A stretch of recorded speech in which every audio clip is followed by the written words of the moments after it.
मुश्किल मुश्किल तो इसमें कोई शक नहीं है कि किसी हद तक मुश्किल होगी, लेकिन इतनी भी मुश्किल नहीं है। उसकी वजह यह है कि चेयरमैन पीटीआई इमरान खान की जो पॉपुलैरिटी है वो आगे से जो कुछ जितनी कोर्सिव मैयत इस्तेमाल हो रही हैं, जितनी आर्टिकल 3 कॉन्स्टिट्यूशन की जो स्टेट एक्सप्लॉयटेशन है उसकी वायलेशन हो रही है, उसके पेश नज़र उनकी पॉपुलैरिटी भी बढ़ रही है।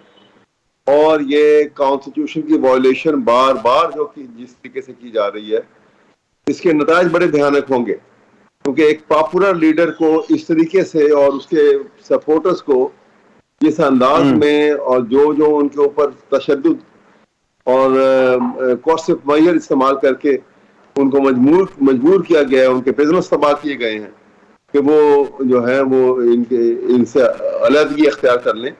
ये एक बड़ा ही एक घटिया और बड़ा गलत तरीकेकार है और अपने पे नजर नहीं रखते। केयर टेकर गवर्नमेंट को तो कुछ और सोचना चाहिए।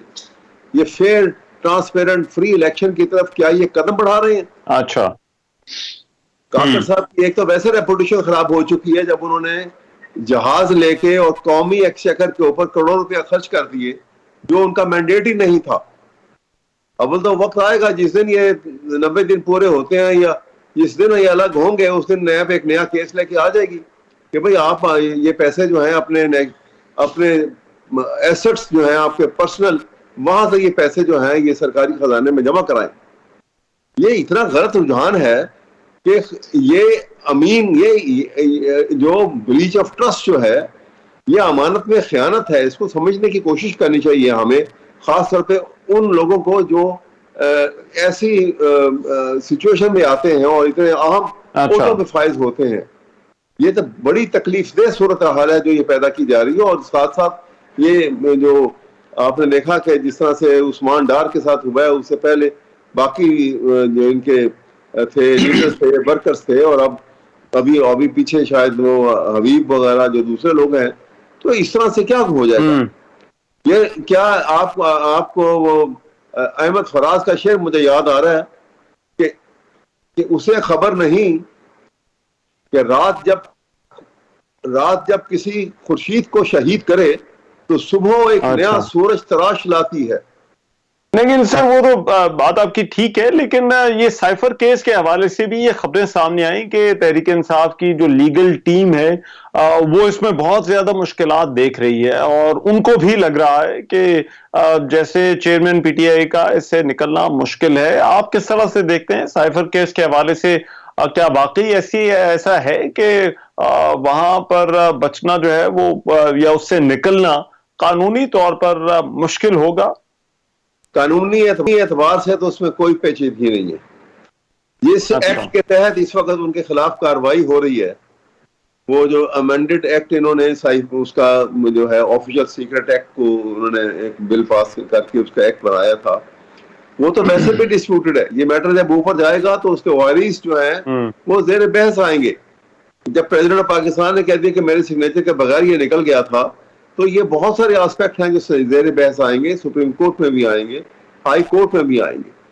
लेकिन मैं यहाँ ये कहना चाहूंगा कि देखें, जब ये इतनी सरीहन और इतनी ब्लेटेंटली, इतनी नेकेड वायलेशन जो है पाकिस्तान के आइन की हो रही है, तो उस वक्त ये जरूरी है, इंतहाई जरूरी है पाकिस्तान की सुप्रीम कोर्ट, बिलखसूस मैं गुजारिश करूंगा चीफ जस्टिस सुप्रीम कोर्ट से कि आपने जब ओथ लिया तो उसमें आपने ओथ में ये कहा कि I will preserve, protect and defend the constitution of Pakistan.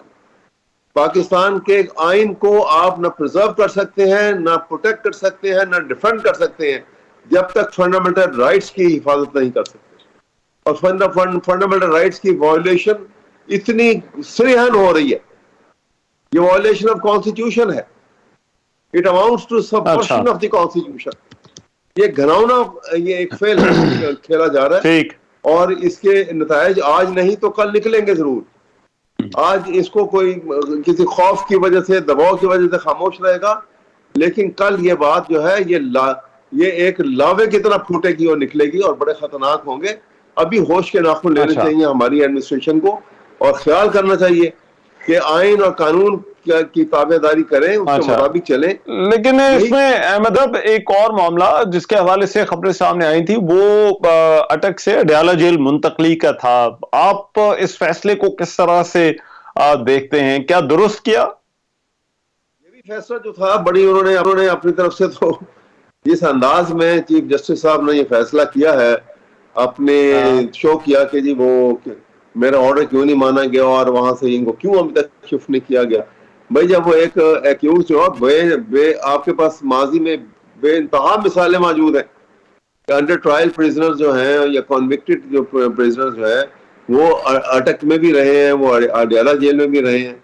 अगर वो कह रहे हैं कि भी अब मैं वहां एडजस्ट हो गया, मुझे वहां रहने दो, तो फिर यहाँ आके सिर्फ तंग करने के लिए ये कोई तरीकेकार नहीं है। ये ना ये इंसानियत से गिरा हुआ सलूक जो है ये जेब नहीं देता हमारी एडमिनिस्ट्रेशन को और तमाम वो लोग जो at the helm of affair हैं, और बिलखसूस मैं कहूंगा जो फेडरल केयर टेकर सेटअप बना है, जो काम करना चाहिए वो तो कर नहीं रहे हैं। फिर फ्री एंड ट्रांसपेरेंट इलेक्शन के मुतालिक तो एक कदम नहीं बढ़ाया गया। इलेक्शन कमीशन जो है वो तो लगता है कि वो आइन से बालातर है, उस तरफ किसी को नजर नहीं आता। ये जब तक इस सूरत हाल के मुतालिक ख्याल नहीं किया जाएगा तो अवाम के दिलों से अदालत का आगे भी जो है वो एक तकद्दुस जो है वो खत्म हो जाएगा और खत्म हो जाएगा। और जब अदालत का खौफ जो है और उसका तकद्दुस जो है वो अवाम के ज़हन से निकल जाएगा, तो ये सोसाइटी जो है ऐसी खतरनाक जन्म लेगी जिसको कहते हैं society will become free for all. और ये बड़ी डेंजरस सोसाइटी होती है, ये तो किसी तरफ निकल जाएगी। और जबकि भूख और ये महंगाई ने अवाम को बिल्कुल इस वक्त मजबूर कर दिया है वो कि वो अपने बिलखते हुए बच्चों को देख नहीं सकते हैं, लेकिन तो ये एक किसी वक्त लावा फूट जाएगा और पाकिस्तान मैं वो जरा दरख्वास्त पे वापस आना चाहता हूँ, वो मुंतकली वाली, और क्योंकि इस पर बहुत ज्यादा बात हो रही है कि ये दरख्वास्त जो है वो शायद कुछ लीगल स्ट्रेटजी का मसला है, इससे खुश नहीं है। तो क्या ये दरख्वास्त तहरीक इंसाफ के वकला की तरफ से नहीं दायर की गई थी? इसको आप इस एलिमेंट को आपके इस आंसर को किस तरह से देखते हैं?